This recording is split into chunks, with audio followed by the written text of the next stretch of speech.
Мен орточо майын алған жаран Кутман Маматазем учурда үйдүн барын барктатып жарык кылып албай, өтө зарыл эмес учурда ушинтип электр энергиясын үнөмдүү пайдаланууга өттүм. Кантип эле суунун башы гестерге бай Кыргызстанда жашап туруп, ушул чөйчөгөн чырка күнү түшсүн ачырып жиберди го дешиңиз толук ыктымал. Чынында сунушталып жаткан 2 эсе жогорку тариф эгер күчүнө кирсе, анда экрандын артында турган көпчүлүгүңүздөр сиздер дагы үнөмдүү пайдаланууга өтүшүңүздөр толук мүмкүн. Эч кул дегенде светти аз кураткан лампаларды сатып алып, маал менен светти өчүрүп турууга үйрөнөрүбүз алыс эмес. Кыргыз өкмөтү электр энергиясына сунуштап жаткан жаңы тарифтик саясат 2021 жылдын августуна чейин коомдук талкууда болуп, кийин чечим кабыл алына турган болду. Бийлик муну электр тармагынын кризиске кептелиши менен түшүндүрүүдө. Бүгүнкү күндө энергия сектору боюнча 129 миллиард сом карыз бар. Азыркы нарк менен долларга которсок, дээрлик 1,5 миллиардтан ашат. Бул сумманын 389 миллион доллары датка кемин көмөк чордонун курууга кеткен. Аны Бишкек ТЭЦин 386 миллион долларга куруп берген ТВЭ компаниясы курган эле. Мындан тышкары, түштүктөгү энергия секторда жаңылоого корогон. Бул азыр абакта жаткан Албазбек Атамбаевдин тушунда ишке ашкан ири долбоорлордон. Эми дал ошол аласанын биримиги жакындап келе жатат. Карыздын максималдуу төлөмү 2024 жылга туура келет. Энергия сектор аталган сумманы өзү жаба албай жатат.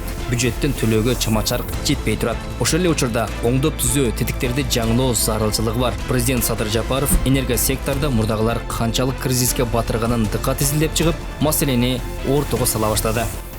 Жалпыбыз күбө болуп келгендей, бул тармакта проблемаларды чечкендин ордуна тескерисинче проблеманын үстүнө проблемаларды үйүп, оңдоо иштерине деген шылтоо менен кредиттерди алышып, ал акчаларды ушул тармакка жумшабастан уурдап кетишип, натыйжада бүгүн энергетика тармагынын карызы 129 миллиард сомду түзүптүр.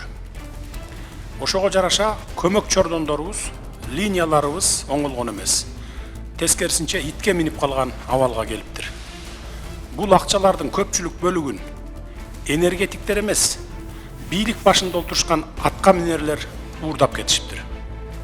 Бул маселе боюнча эсеп палатасына тапшырма берилет, изилдеп чыгабыз. Бир жагынан Токтогул КЭСиндеги суунун көлөмү 8,5 миллиард куб метрге чейин түшүп кеткен. 6 миллиард куб метрге жеткенде КЭСте авариялык абал жаралат. Мындай көрсөткүч 2007-2008 жылдарда катталып, Токтогулдагы суу 7-8 миллиард куб метрге чейин азайган. Элге электр энергиясын берүүгө чектөө киргизилген. Ошондогу президент Курманбек Бакиевдин тезектиргиле деген сөзү азыркыга чейин шакабаланып жүрбөйбү? Учурунда Бакиев электр энергиясы 1 тыйынга да көтөрүлбөйт деп убада берип, бирок 2 эсе кымбаттаткан. Тактап айтканда киловатт саатын 1,5 сомго жеткирген. 7 апрелдин келип чыгышында негизги нааразычылык дал ушул тариф саясатында болчу. Бакиевге оппозиция боло баштагандан тартып, Атамбаев светти өздүк наркынан 20 эсе кымбат сатып жатат деп сынгалап жүргөн. Бирок өзү бийликке келгенден кийин 700 киловаттан ашык жаккандарга 2 сом 20 тыйынды киргизип, кайра бааны көтөргөн. Электр тармагына карызга акча алып, миллиарддаган сом жумшады. Бирок электр тармагы дале кризистен чыга элек. Жаңы келген президент Садыр Жапаров да такка олтурганга чейин эл менен жолугушканда чектөөсүз элге свет берүү дымагын айтканы бар. Баягы 1000 киловаттка чейин дегенде алып койсок кандай болот деп. Мен сразу айтып коеюн, азыр эмес, мына бул кышта эмес, жаздан баштап алсак болот экен. Бирок электр тармагындагы чыныгы картина президент болгондон кийин баш мыйзам өзгөрүп, аткаруу бийлигинин жоопкерчилиги мойнуна түшө баштаганда даана көрүндүбөйм, Айтор тарифти көтөрүү боюнча позициясын билдирүүдө. Суунун башында олтуруп, электр энергиясын экспорттоочу эмес, импорттогон өлкөгө айланып калыптырбыз. Ушул тапта Казакстан менен Өзбекстандан алып жатабыз. Бул кыргызстандыктар үчүн өтө уят көрүнүш.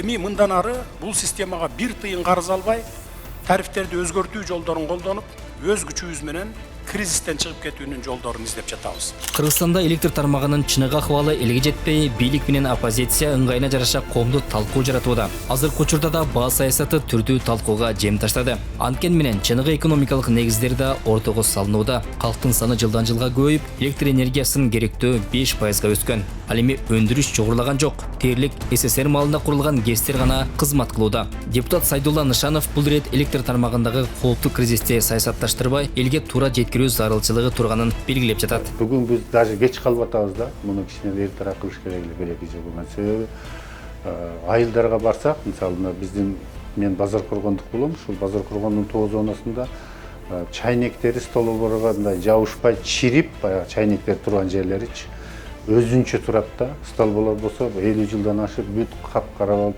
чирип, сынып, жыгылып, элдер баягы өзлөрүнүн тилектери менен коюп алган жерлер да бар. Анан дагы бир оор маселеси ушул жаңы конуштар, жаңы айылдарга ушул энергия холдингдеги же Министерство энергетика өзү акчаны чогулткондон кийин трансформаторун, линиясын, столбосун коюп бериш керек да. Бирок алар айыл өкмөткө түртүп коет да, булар бизде акча жок деп, айыл өкмөттүн кээ көпчүлүгүндө акча жок, ошондон эл баягы кээ бир жерге барсам телевизорду көрө албай атам, кээ бир карасам балдарым сабак кыла албай атат деген нааразычылыктар бар да. Эгер биз ушулардын баарын бириктирип кошконубузда биз бүгүн муну көтөрүшүбүз керек. Бирок жанагы кыйналган слойго биз адресный жардам беришибиз керек да. Бул 20%га жетет же жетпейт. Ал эми ошол кыйналган слойдун баардыгын артында туруп алып, акча төлөй тургандар ошолордун артына туруп алып, биз мына бир топ жылдан бери калганына дагы арзан электр энергия берип келип, бүгүн биз кризиске келдик да. Мурдагы башчылардан айырмаланып, азыркы бийлик аз камсыз болгон үй бүлөлөргө электр энергиясын арзаныраак, ал эми катардагы жарандар үчүн кымбаттатууда. Бул сунуш августка чейин коомдук талкууда болот. Жаңы тариф боюнча аз камсыз болгон үй бүлөлөргө 1 киловатт-саат 74 тыйынды түзөт. Ал азыркы тарифке салыштырмалуу 3%га аз. Толуу жана шарты катаал райондорго 1 сом 4 тыйындан берилип, 700 киловатт-саат өлчөмүндөгү айлык ченем алынып салынат. Жашоо турмушу жакшы үй бүлөлөргө 1 сом 48 тыйындан сатылат. Алардын кышкы мезгилде электр энергиясын пайдалануусу 1000 киловатт-сааттан ашса, электр кубаттуулугу 2 сом 29 тыйындан эсептелет. Быйылкы эсеп менен Кыргызстандын туруктуу калкынын саны 6 миллион 637 миң адамды түздү. Анын 110 миңи аз камсыз болгон кожолуктар. Бирок азыркы учурда кайрадан тактоо иштери жүрүп жаткан кезде. Барын кошо келгенде болжол менен калктын 20%га жетпеген бөлүгү арзан тарифке туура келет. Депутат Сайдулла Нышанов калктын басымдуу бөлүгүнүн жаңы тарифти төлөөгө дарамети жетиштүү деп эсептейт.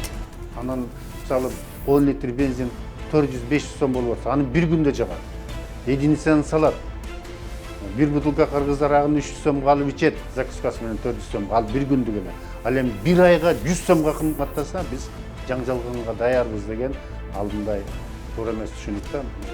Бул баягы кыйналган слойду артына төлөй ала тургандар жабынып алып электр энергияны талкалаганга алып келе жатат да. Бул биринчиси. Экинчиси убагында коррупция көп, эбегейсиз зор болуп Burada 40%'ga жеткендigi үчүн элде ишеним да жок да. Ошон үчүн элге түшүндүрүштөрдү жүрсө, мен оюмча түшүнөм. Чынында энергетика тармагындагы коррупциялык схеманын жоюлбай жатышы акыркы жылдары талкуудан түшпөй жаткан темалардан. Бишкек жеби аварияга учураган маалда укук коргоо органдарынан текшерүү күчөп, журналисттер бир жагынан казгылап киргенде бир топ фактылар ачыкталган. Бул тармакка тиешелүү 2010-2017 жылдар аралыгында укук коргоо органдары тарабынан 370 кылмыш иши козголгон. Ал эми 2018 жылы 9 миллион 300 миң сом чыгым келтирилгени аныкталган. Эксперттер азырда энергия сектордагы сол чөнтөккө кымырмайга карата күрөштү астедилгүчүдө турган болсо, оозду ачырган фактылар чыгарынан күмөн санабайт. Коомдук ишмер Медербек Саидов электр энергиясын бөлүштүрүүдөгү жеке менчик компаниялардын иш-аракетин мите курттарга теңөөдө. Азыркы учурда 29 мындай компаниялар бар да, негизи алардын бар арасынан кээ бири мите курттар сыяктуу мындай өздөрү жабышып алганда, кээ бирлер өзүнүн подстанциялары бар, өзүнүн чоң-чоң орчундай атменеп коет.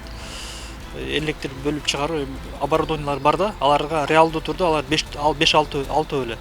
Калгандары ушул эменин несктин или подстанциянын негизинде, биздин электр станциянын негизинде булар өздөрүнүн эмеси жок, оборудованиясы ортомчу катары кеткен да. Бирок жаңы тариф ишке киргенге чейин эле өкмөт кошуналары менен алмашуу жолу аркылуу маселени чечүүгө бел байлады. Электр тартыштыгынан улам Кыргызстан эки коңшусу Казакстан менен Өзбекстандан электр энергиясын 11 марттан тарта ала баштады. Бирок бересени өлкө 3 жылдын ичинде кайра электр тогу менен төлөп берет. Бул электр энергиянын алуунун мааниси ошол, сууну толтуруш.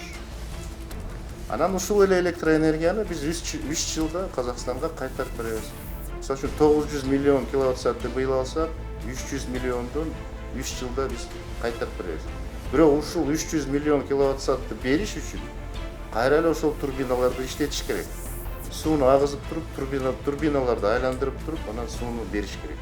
Ошон үчүн электр энергияны алып атканда биз эквиваленттүү түрдө сууну толтурабыз, а электроэнергияны берип атканда эквиваленттүү түрдө сууну алабыз. Ошондой товар алмашуу принцип ошондой. Негизи бул принцип бул илгеркиден бери келаткан принцип. Ошентип Кыргызстан коңшулардан электр тогун сурап, бул арада ГЭСти сууга толтуруп алууну көздөп жатат.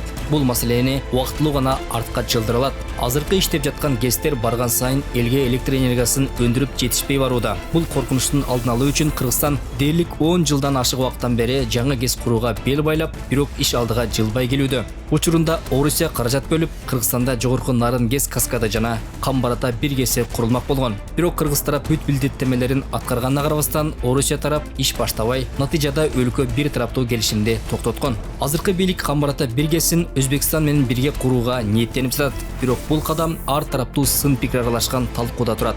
Кыргызстандын 2000 жакын узундугу 10 чакырымдан ашкан дарыялары бар. 760 миллиард куб метр запасы менен 6580дей мөңгү бар.